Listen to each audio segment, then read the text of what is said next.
Bom, então no quinto capítulo ele vai discutir a noção de sistemas. É o quarto ou o quinto?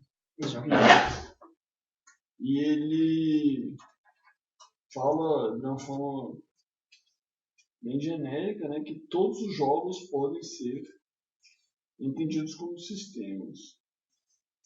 E dá uma série de exemplos de definições de sistemas, a maioria nem se aplica aos jogos.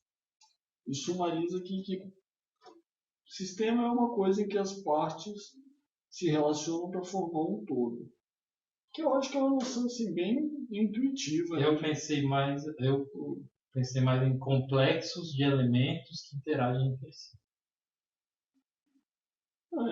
Eu acho que esse complexo que ele coloca está relacionado com a noção de todo, né? Assim, Isso, mas eu preferi montar a frase dessa forma. Com o destaque para elementos e interagem. Que é o que eu acho que realmente está no núcleo. Né? Você tem uma série de pecinhas, de atributos, perícias, enfim. E elas se integram na mecânica do jogo formando uma coisa só. Eu achei esse capítulo assim, um pouco... Mas ele não fala em sistema de jogo, né? Ele fala em sistema como conceito. De modo geral. E ele fala que o jogo é um sistema. Ele faz essa equivalência. Sim, em todos os jogos. Não fala em sistema de jogo como a gente entende o RPG. Acho que o que ele quer é identificar que existem elementos que compõem o jogo e que eles se relacionam. Sim. Acho que ele não quis ir muito além disso. Né? Mas isso é interessante. No RPG a gente usa o sistema... Para design eu acho que ajuda. Assim. Você pensar que elementos eu quero que façam parte do meu sistema, do meu jogo. Mas é engraçado que a gente faz uma certa associação do sistema com regra, né? A gente não olha muito... a gente não usa a palavra sistema, pelo menos dentro do como RPG. Contexto, como cultura. Para falar da parte cultural do como jogo. Habitat. E aqui ele faz bastante... conjunto de regras, né? Mais a parte de regra, Até a parte de caracterização dos personagens às vezes foge um pouco do sistema e entra mais na parte de cenário, né? Quais são os tipos de personagens que existem? Tipo... Mas são elementos do jogo. São elementos, sim. Mas, por exemplo, vamos pegar tem os elementos e a interação são as relações entre esses elementos. Então, se você for pensar em termos de relacionais... Nessa definição do sistema que ele dá, absolutamente tudo que faz parte do jogo é um elemento dentro de um sistema. Mas quando a gente separa sistema e cenário, a gente está indo um pouco contra isso que ele está falando, né? Que são todos os elementos integrados. Na verdade, o sistema que ele está se referindo inclui tanto o sistema quanto o cenário. Tanto o sistema o cenário seria mais a parte cultural, talvez, do jogo, né? Isso, quando você pega, por exemplo, um jogo como o Vampiro à Máscara, você tem os clãs lá dos vampiros. E eu, pelo menos, tenho uma tendência muito grande, embora veja impactos na parte do sistema, eu vejo isso muito como cenário, porque ele dá o colorido assim, do jogo. Os clãs. É a gama de escolhas do personagem, ou seja, a gama de elementos que o jogador pode utilizar para que o jogo seja mais interessante. Né? Ele poderia chamar de punk, mas ele dá nomes assim que trazem um significado mais rico. Mas eu acho que quando a gente contrapõe sistema de cenário, a gente está contrariando essa concepção dele aqui. Sim. E uma parte muito grande do capítulo aqui é analisando exemplo, né, do xadrez, principalmente, dividindo em 4 categorias: objetos, atributos, relações internas e ambiente, como sendo os integrantes do sistema. Você tem partes pequenas que seriam os objetos. Você qualifica esses objetos com certos atributos, dizendo o que eles podem fazer. Você relaciona o que cada elemento com seus atributos faz em relação aos outros, que é as relações internas, e coloca isso dentro de um ambiente, que eu acho que aí seria mais ou menos uma escala talvez até hierarquizada de como as partes vão se juntando para formar um todo. Agora ele passa muito tempo discutindo como é que o xadrez é numa perspectiva das regras, né? A parte lógica e matemática. Aí como é que esses 4 elementos se expressam na parte do jogar o xadrez, né? Aí os objetos já não são mais as peças, eles passam a ser os jogadores e tal. E por fim ele passa a discutir a dimensão cultural do sistema e analisando o que seriam os objetos, atributos, relações internas e ambiente. Não tem uma abordagem assim muito conceitual, que é o que ele tem feito nesse capítulo, da noção do sistema, uma coisa mais... É porque depende muito de você já ter lido o que ele está se referindo. Por exemplo, quando ele fala em sistemas alinhados um dentro do outro, supersistemas, sistemas e subsistemas, ele fala em hierarquia, em integração, dá para ter essa noção, por exemplo, do... você tem antigamente você tinha o Wargame, que foi reduzido em escala para você lutar com um único personagem. Você criou isso é um subsistema do jogo original, né? E assim por diante. Você poderia jogar os glóbulos brancos dentro dessa pessoa e assim sucessivamente. Sim. Ele não entra nesse tipo de detalhe. Eu achei pobre o capítulo também por causa disso.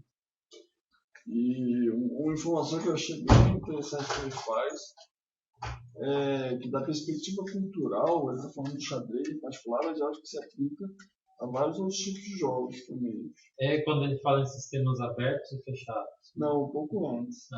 Que ele fala que você pode emolurar, você pode conceber, né, tentar colocar esses 4 rótulos na análise do xadrez numa perspectiva cultural de várias formas. A resposta que ele dá aqui, quando ele faz a análise, é que o objeto do jogo é o próprio xadrez, considerado no seu sentido mais largo. Os atributos do jogo... Ele vai fazendo essa identificação das categorias que ele coloca, e ele fala que, bom, essa aqui é uma, eu estou te apresentando uma. Mas você pode ver o jogo de xadrez na perspectiva cultural de várias outras formas. E eu acho isso bem razoável. Ele está ampliando o sistema do jogo. Levando em consideração a vida dos jogadores. Exato. Se eles jogam por carta por e-mail e assim por diante. Como essa dimensão cultural é um contexto muito amplo, você pode conceber de várias formas. Eu cheguei a pensar assim, quando ele falou em sistemas abertos e fechados, baseando nisso, né, que ele fala que o sistema cultural é aberto, o sistema de regras do jogo é fechado e o sistema de jogar é intermediário, seria um sistema semi-aberto. Quando ele fala em sistema aberto, eu lembrei dos jogos de realidade alternativa, os ARCs, que você joga ele no mundo real. Assim. Você inclui elementos no mundo real que vão ter significado no jogo só para quem está participando. Você bota um outdoor, você dá uma carta e a pessoa vai jogando, quem está participando vai jogando e quem não está participando vê aquilo e não tem sentido para ele. Mas aí isso também se aplica a todo tipo de jogo, eu acho, assim. Mas o ARG trabalha com isso, assim. É um sistema basicamente aberto. Mas você falando isso me faz lembrar uma vez, estava aqui em casa jogando jogos de tabuleiro com os camaradas, e aí minha mãe, que não entende nada de jogo, chegou assim e deu umas olhadas e tal. Aquilo não fazia sentido nenhum para ela, assim, ficava mexendo quadradinho, em tabuleiro colorido. Eu acho que todo o barato do jogo está exatamente isso. Ele cria os significados próprios dele, que só é compreendido para quem está na experiência do jogo. Isso. Fora da experiência, é a mesma coisa da linguagem.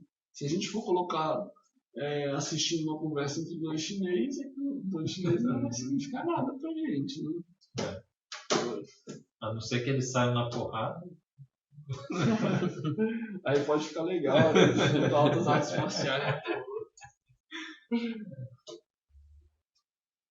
Então, essa questão dos sistemas dentro de sistemas tem a ver com escala, com dimensional e com o sistema em si é uma unidade adaptativa, ele fala, né? Ele vai receber matéria e energia, eu prefiro falar em informação, e vai responder com outras informações. Uhum. Eu acho a perspectiva de informação é genérica também. Matéria e energia a gente já tem uma tendência a pensar em termos de física, assim. Mas é que ele está trabalhando também uma definição. Mas ele não entra em detalhes, eu só estou trazendo meio de fora. Uhum. Mas eu acho que sobre esse capítulo de sistema não tem muito mesmo o que falar, não. Eu achei ele um pouco menos Conceitual, né? e menos coeso com a proposta do jogo também, assim. Fala um pouco, por exemplo, sobre como o sistema contribui para gerar o jogar significativo, né, que é a noção básica assim, do livro. Os outros, quando a gente estava falando lá do design, ele passa um tempão falando design de significado. Mas ele fala no momento que o jogo é maior, o jogo como sistema é maior do que o conjunto de regras. E que esse conjunto de regras pertence ao contexto cultural. Né? Com certeza. Tem um sentido holístico ao sistema, né? Que o holismo, né? O todo é maior do que a soma das partes. Né? E até porque as regras são só um dos esquemas que eles usam para interpretar o jogo. Né? Para poder falar sobre a experiência do jogo, envolvendo também o jogar e a cultura. Eu não sei como é que está no inglês, mas no livro em português ele fala em experimentais. Assim. Sistema formal, cultural, experimental? Experimental eu acho que é a dimensão do jogar, mas... Eu acho que tem a ver com experiencial, né? Experiencial, é como está em inglês, experiencial. Uhum. Não é experimental, não. A tradução ficou ruim. Que isso tem a ver com interação. Ele vai trazer isso mais pra frente, né? Que a experiência de jogo tem a ver com a prática desse mesmo jogo. Ele tem um capítulo só sobre o play. Né? Mas acho que a gente pode passar para discutir a interatividade. Né? Ele vai falar que a teoria dos sistemas originou outras teorias e tal. Isso eu achei engraçado ele não ter falado do Luhmann, né? Que é um autor que fala sobre sistemas e tem a teoria dele toda alicerçada no sistema. Mas já é uma perspectiva mais social também. Mas é outro. Mas aí quando ele vai introduzir a interatividade, ele começa falando que, de certa forma, é uma noção que está muito associada à noção de escolha. Isso eu lembro da nossa conversa no encontro passado, do Marcos falando que ele estava jogando aquele jogo do Batman. Aí tinha um momento que ele tinha só que apertar o botão. Não acontecia mais nada. Não foi dado nenhuma escolha. Assim. A escolha é apertar ou não. E se ele não apertasse, não ia jogar. Nada. Realmente é uma coisa meio burra. Mas eu acho que aqui... Não tinha decisão nenhuma a ser tomada. Com essa noção de interatividade, ele vai conectar todas as outras noções do jogo. Eu acho que aí eu vou falar um sistema. Esse capítulo é bom. Eu prefiro usar a palavra práticas em vez de ações. Assim. Eu acho mais... Eu acho ação interessante, cara. Porque a palavra ação está muito conectada à noção de um agente, né? Alguém, o sujeito da ação, quem pratica a ação. É quem faz a coisa. E eu acho que o que diferencia os jogos de outras mídias culturais que às vezes veiculam informações bem parecidas é exatamente essa noção de agentividade. Assim. Quando você assiste um filme, você lê um livro, em uma certa medida você é muito mais paciente da informação. Você está recebendo aquilo e você não consegue interagir. Nada do que você vai fazer vai mudar o resto das informações que vão ser passadas para você. A não ser que você desligue a televisão. Você pode imaginar histórias alternativas. Que nem eu faço no Waterworld. No quarto final. Eu termino antes, que o filme fica ótimo. Mas eu acho que a noção de agência está muito associada à noção de escolha. Se você não tem escolha, não é você que está agindo, eu penso dessa forma. E a agência é o que caracteriza os jogos como uma mídia distinta, eu acho, dessas outras mídias concorrentes, né? Que estava lá no... Então, os 3 conceitos da interatividade: escolha, ações e resultados. Né? E depois vai falar que afetam o sistema global.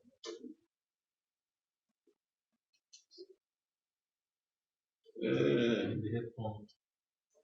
E tem uma outra noção que eu acho muito importante, que é o do relacionamento recíproco. Isso. A palavra interatividade traz o mútuo, o recíproco e o alternadamente. Né? Ao invés de cada um. O alternadamente eu acho que pode ser até dispensado. E fica muito claro em jogos digitais. Quando esses jogos de porrada que você tem lá o seu avatar batendo nos outros. Tá todo mundo se batendo ao mesmo tempo, né? Não tem uma alteração. Salvo se for um jogo baseado em turnos, né? Em turnos, sim. Mas... Vira uma conversa. Esse negócio do relacionamento recíproco, eu tive uma tendência no começo a pensar relacionamento recíproco entre os jogadores. Não, mas não é. Jogador com sistema. Com sistema, exatamente. Alguns sistemas fazem jogadores interagir entre si, mas no jogo digital, por exemplo, não, né? Até mesmo o MMO, o multiplayer, os jogadores longe um do outro estão interagindo com os sistemas. O sistema vai responder diferente para cada um deles. Né? Vai estar intermediando a interação. Que nesse caso a interação não é direta entre os jogadores, é jogador-sistema e jogador-sistema. É uma ilusão de interação direta. Quando a pessoa digita alguma coisa. Isso é interessante, porque tem muita gente que joga exatamente achando que está tendo interação direta. Né? É o que leva a pessoa a jogar, muitas vezes. Intermediado. Porque é impossível, né? Se o cara deixa de... Tipo, tá na minha hora de ir embora, vou ter que desligar. Aí o personagem dele sumia do jogo. O outro jogador não ia experimentar a parada. Né? E ainda que tenha que eles estejam conversando por um link e tal, tem o sistema do link intermediando a conversa. Eles não estão interagindo diretamente. Sim. E aí vai depender muito de jogo para jogo. Né? Em jogos de tabuleiro, de certa forma, a interação já é bem mais direta. Mas isso é normal, os jogos. E no jogo de tabuleiro e no RPG tem a questão do alternadamente. Via de regra, tem muitas mecânicas que são assim. Se você quiser inovar, você vai criar eu não sei. Quando tá todo mundo discutindo ao mesmo tempo um curso de ação, você não tem alteração muito clara, né? Tipo, vamos entrar ou não vamos entrar nessa sala? Todo mundo ali fala ao mesmo tempo, assim. É claro que na fala, se todo mundo fala exatamente ao mesmo tempo, ninguém se entende. Mas eu acho que não fica tão clara assim essa alteração, quando fica, tipo, é o seu turno agora, depois é o meu turno. Eu não sei se É uma alternância. eu acho que quando você divide as ações em turnos fica muito claro, mas não é uma necessidade dos jogos de dia. Não seria, mas eles preferem organizar dessa forma. Assim, o tradicional é esse. No D&D eles classificam a fala, né, como uma ação livre. Você pode fazer a qualquer momento, independente de quem é a vez. E a fala é o expediente básico pelo qual você pratica suas ações em todo RPG, né? Não, fala assim, a fala do personagem, né? Ele tá morrendo e pode fazer um baita de estupro. Você sabe onde que ele fala da alteração? Se eu se deixar, pode. Eu não tinha dado tanta atenção para essa questão da alteração entre os jogadores. Isso tem a ver com quando ele compara a interatividade com as conversas, né? Que a pessoa ouve, pensa e fala. A outra ouve, pensa e fala de volta. Sim. E que esse ouvir, pensar e falar é um esforço ativo. Step 1, Step 2. Essa parte mais embaixo. Sim. É um exemplo que ele dá, né? E é uma questão de interatividade. Interatividade eu concordo. Você vai, conforme a conversa vai andando, um vai incluindo coisas dessa conversa. E a gente está fazendo aqui. Mas um jogo de RPG pode não ser muito interativo, porque a interação é de você repetir os passos, né? Interação é você ir acumulando coisas, né? Você vai em cima do que já existiu. E repetindo passos.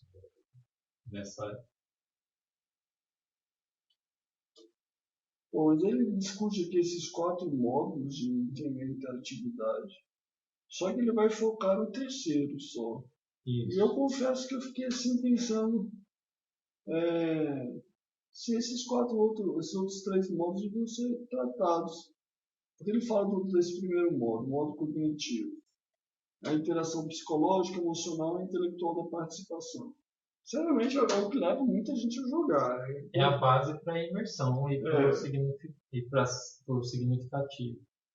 Mas eu não sei por que ele apresenta isso, no sentido de que isso está muito dissociado da discussão que ele não tem. É uma ação, né? É uma ação interna, né? Não é uma ação direta da pessoa. É a mesma coisa que eu estava falando da definição que ele dá de significado como uma relação causal. Quando ele dá essa definição, ele de certa forma exclui isso. Assim, porque é claro que o jogo vai te causar reações psicológicas, emocionais e intelectuais. A não ser que mas ele, de certa coma. forma, não está falando disso. Ele está falando do nexo entre a ação do jogador e o resultado que ela desencadeia no jogo, né? Dentro do... Eu acho que ele deixa de falar um pouco disso, que tem um pouco a ver com a dimensão cultural do jogo também. E como jogar. E a quarta é a questão, ele traz a questão dos fãs, né? Eu lembrei até do fandom, que é aqueles fãs que escrevem a respeito, escrevem literatura expandindo o universo do que eles gostam. É que esse ainda está mais associado com a dimensão cultural do jogo. Bem mais. Aliás, eu acho que é essencial. E RPG é isso, assim. Cada um inventa seu mundo, sua história. Expande aquilo, mesmo que use um cenário pronto, as histórias vão ser diferentes.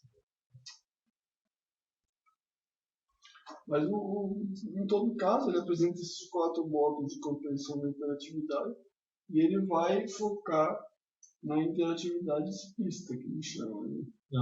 Que é a participação dentro de escolhas de design e procedimentos que resultam dessas escolhas do game design. Né? Mas quando ele fala do terceiro, automaticamente ele está se referindo ao segundo, que é a mecânica do jogo. A interface. Não dá para ter o terceiro sem o segundo.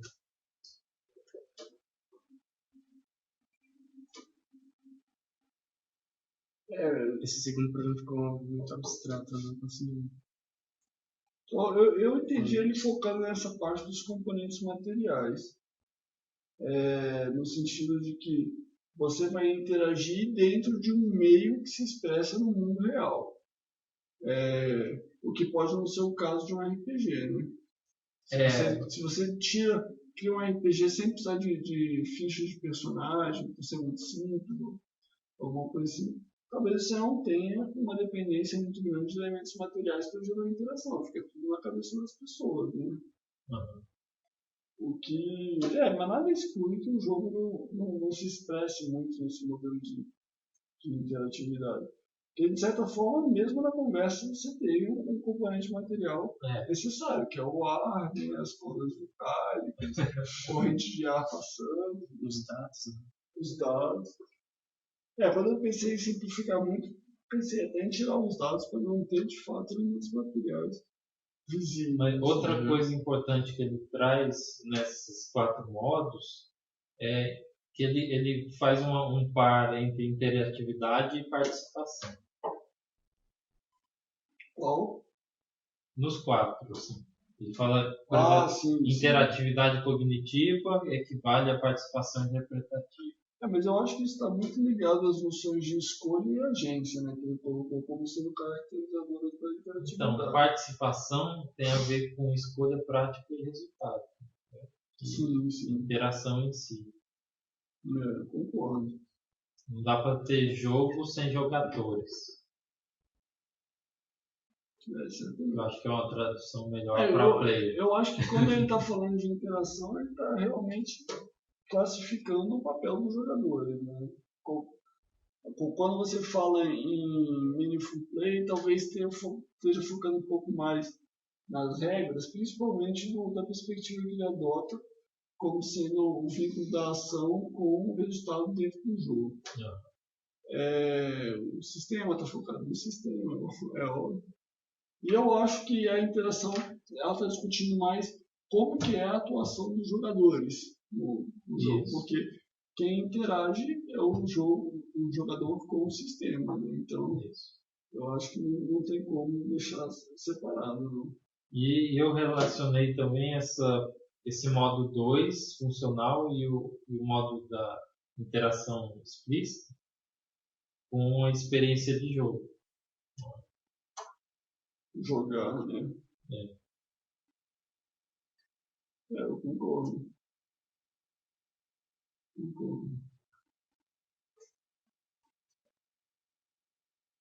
Bom, aí ele vai discutir então a interação na perspectiva da escolha.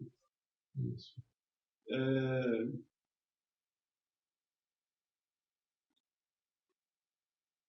E para mim ele retomou muito aqui a questão do significado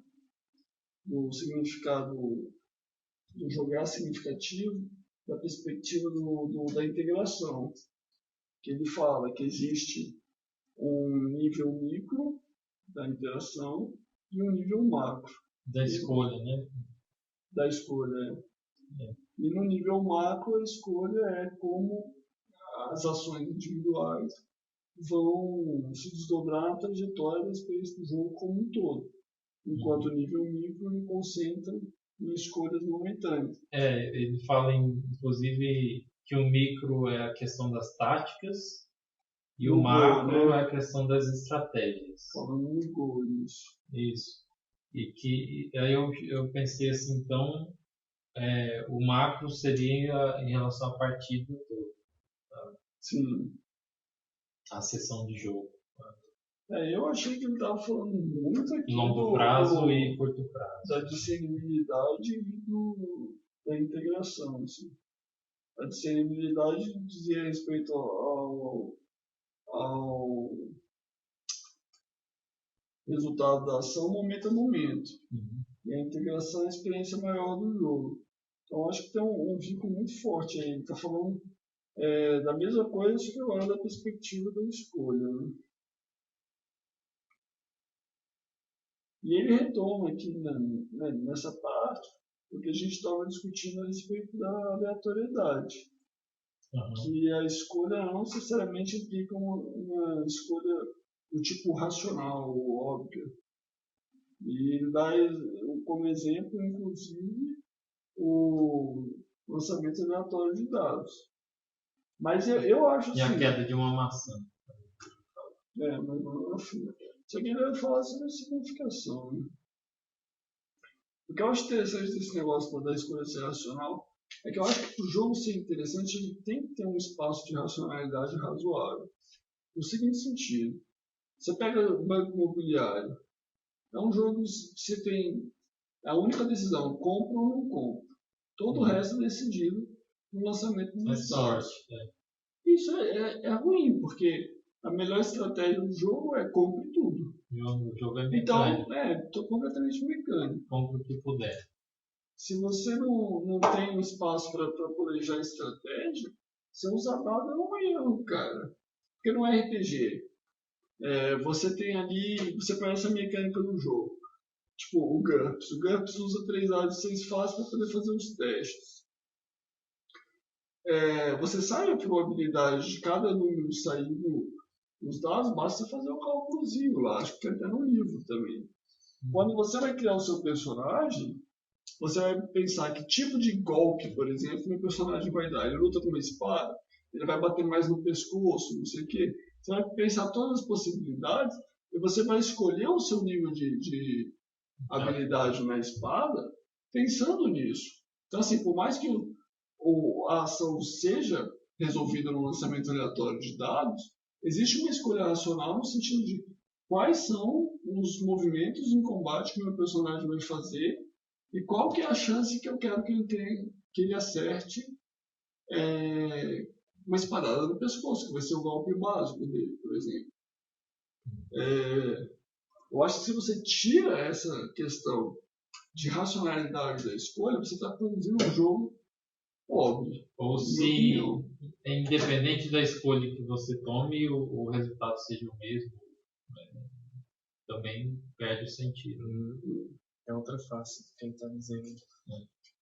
Mas assim, sei lá, eu não lembro exatamente, eu jogava muito GURPS. Mas você tem um personagem que luta com uma espada e para você acertar a espadada no pescoço, você tem um redutor de menos 5, eu acho. Aí você quer acertar 90% das espadadas. Para você, esse é um padrão bom. Então você vai ter que lutar para o seu personagem chegar ali, que é o resultado de 14, né, no dado, 14 ou menos. Aí você vai ter que lutar para o seu personagem chegar a 19 no nível de habilidade dele com a espada. Depois daquilo, você não vai ter mais tanto interesse em que ele desenvolva a espada. Você vai desenvolver outras habilidades que são interessantes. Você tem aí uma escolha racional sendo feita. Por mais que a mecânica esteja sendo resolvida no lançamento de dados. Você vai basear a tua estratégia de desenvolvimento do personagem ao longo de toda a campanha nesse tipo de consideração. Eu acho que um jogo, para ser interessante, ele tem que abrir espaço para isso, cara. E ele fala também na questão da escolha sobre a intenção ser importante. A intenção é a tomada de decisão. Eu também me lembrei, ele fala que escolha também com estratégias, com caminhos, com trajetórias e com cadeias. Eu imaginei aquela árvore de possibilidades se abrindo. Assim. Dependendo da sua primeira escolha, você vai ter outras escolhas. E dependendo do que você escolher depois, mais escolhas e assim por diante. Uma árvore de possibilidades. Eu não lembro dessa parte do É que está espalhado no texto. Entendi. Eu fui catando. Bom, mas quando ele fala em nível macro de estratégias, é mais ou menos isso que ele quer dizer. Né? Sim. Eu acho que também é associado com essa ideia. Assim. Eu entendo dessa forma também. E que normalmente a ramificação. E isso fica bem claro em jogos de tabuleiro, quando você tem que prestar atenção não só na sua estratégia, como desvendar as dos outros, para poder bater as deles. Né?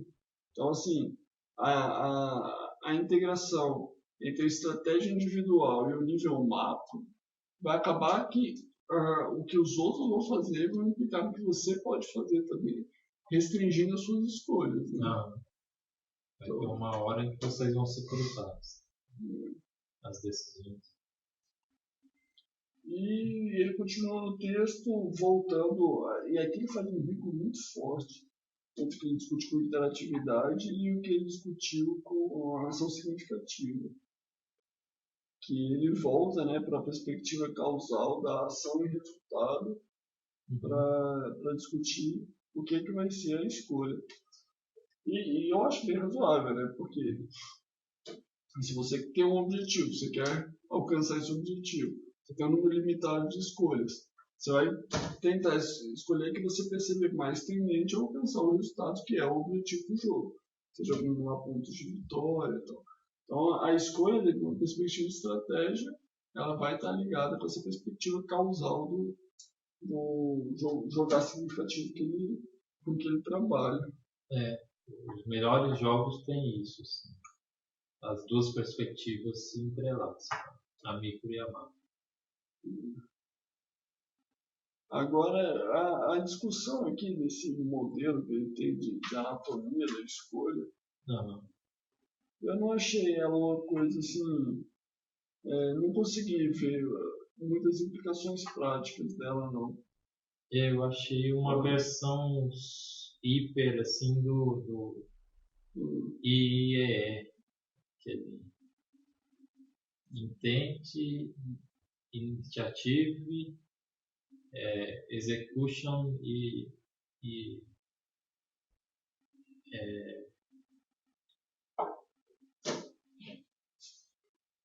resultado. Não conheço, não. É uma teoria daquele pessoal da Ford lá, dos RPGs lá. Tá. Que é uma teoria sobre, primeiro, quem vai agir tem a intenção, ele declara essa intenção, ele faz o teste e depois tem o resultado dessa intenção. Só que eu gostei mais desse sistema aqui da anatomia da escolha. Assim. Inclui esse do RPG e mais genérico. Mas o que eu achei é que as coisas não são assim tão segmentadas como ele discutiu. Em alguns jogos até pode ser. Ele comparou, né, o xadrez com o eletrônico. Aquele joguinho Asteroide. Mas eu acho que isso está tudo tão misturado assim no jogar. A pessoa que está decidindo não tem muita clareza disso. Você acha que para o designer isso é útil? Sim, não, provavelmente é. Não, ele deu os exemplos de erros, falhas de sim. estados de falha, né, do jogo, baseado nessa anatomia. Assim. Ele não fala como corrigir esses estados de falha, né, mas fala como detectá-los. Assim. Mas esses erros eu achei eles um pouco genéricos demais. Tá? As decisões são arbitrárias, é como eu estava falando do banco imobiliário. Né? Você tem necessariamente que comprar, senão você vai perder o jogo. A não ser que você não tenha dinheiro. Não tem dinheiro, né? Mas ainda não é uma escolha. Mas você é uma máquina a serviço do jogo. Né? É mais ou menos isso. Você não está tendo escolha, você está executando o jogo. É completamente arbitrário. E eu colocaria um outro lado. O jogo é aleatório demais também. O jogo da vida tem esse problema. Você não toma escolha nenhuma no jogo da vida. Você tem a escolha de girar a roleta, que não é uma escolha. E de comprar ou não os cartões lá. Eu não lembrava disso. Assim, é um pouco melhor que o Banco Você tem expansão? Essa expansão do jogo da vida. Você pode pegar o caminho da direita e da esquerda. E tem a questão de você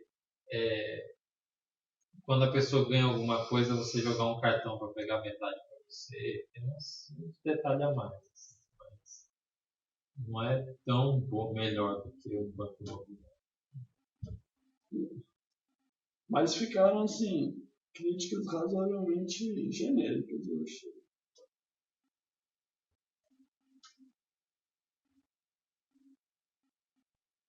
Ele dá esse exemplo, ele introduz o conceito de espaço de possibilidade. Uhum. É, As possibilidades são as relações e elas podem ser exploradas. Né? Um espaço de exploração. Assim. e ele colocou de uma forma que integra bastante com os outros conceitos. Ele fala. Tem a ver com a ramificação das decisões. Também. Um espaço de possibilidades. Sim, com certeza.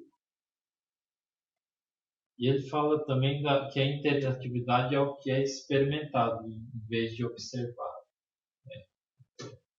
Onde que foi isso? Isso.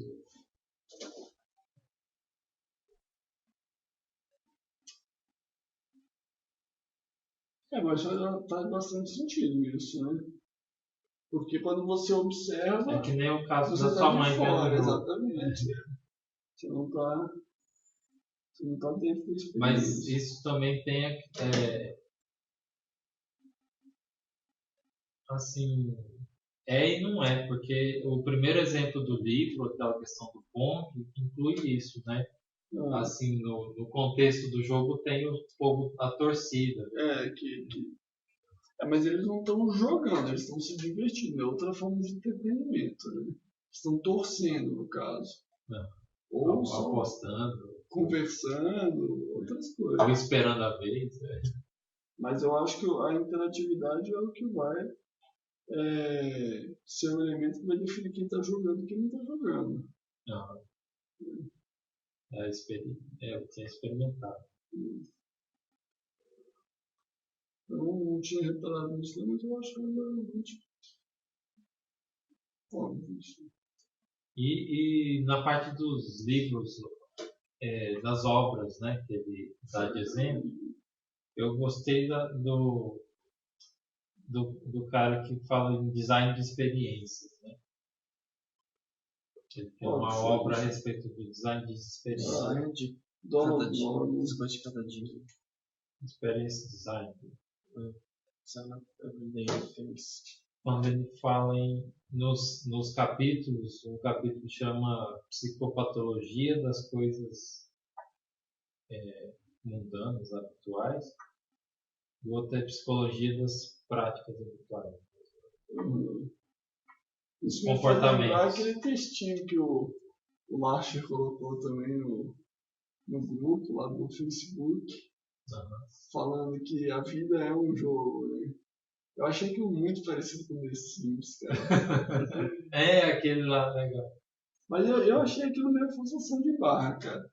Porque na vida não tem a simplificação da realidade, né? A diminuição das complexidades. Que, como a gente discutiu no primeiro encontro, as formam do jogo. Ele reduziu as regras da vida a um. Ele só colocou em esquemas. Mas existem vários fatores outros que influenciam, que não deixa a coisa assim, igual um The Sims, né? Uma coisa tipo, você tem 3 níveis de saúde, sei lá. Para cada fase da vida. As preocupações são diferentes. Por mais que ele tenha adicionado complexidade à medida que foi lançando novas versões do Sims, que foi colocado os medos, aspirações, que é já a parte mais subjetiva do personagem. Essas inclusões deixaram o jogo meio banco imobiliário, né? Você tem que correr para satisfazer suas aspirações e tal. Então, mas a questão é que a aspiração do personagem é feita de acordo com o aspecto, né? Característica psicológica da pessoa quando você cria o personagem. Então você cria ele daquele jeito. Você quer que ele seja. Que ele goste de gente fedida. Isso, os gostos, os desejos imediatos dele. E aí ele gosta de comer pão com queijo. Essas coisas assim, as manias, fobias, tiques, né? Basicamente, o que eu acho que eu queria discutir era isso. Não sei se vocês têm mais algo a dizer. Assim,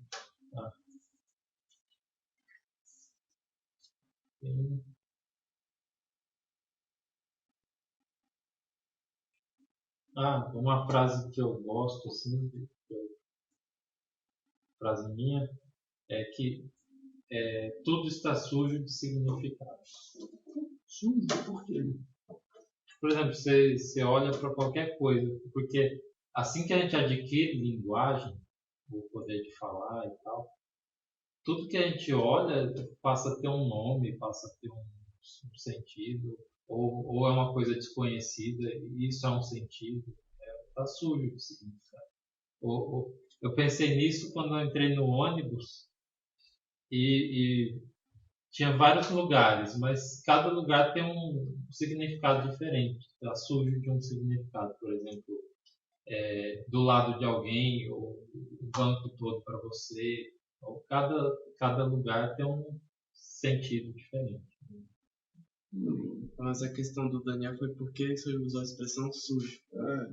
Sujo. No sentido mal, assim, não, de estar impregnado. Contaminado. Não tem como tirar. O significado está em tudo. Né?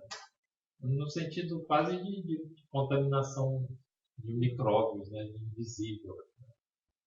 Mas isso se aplica ao jogo na questão de que o contexto, não tem como fugir do contexto, não tem como fugir do mundo quando você está criando um jogo.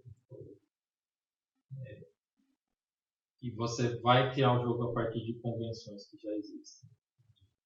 Por isso que é bom adquirir um grande repertório, é bom você jogar bastante coisa diferente. Sim. E tentar... E hoje um amigo meu me disse que não existe ciência. Ciência é uma balela. O que existe é a tecnologia. E a ciência a partir dessa tecnologia. Então, se você quer saber se uma coisa funciona ou não, você vai ter que experimentar. Você vai ter que testar, vai ter que... E a partir daí você faz ciência. Você não vai fazer ciência do nada, da abstração, ciência formal.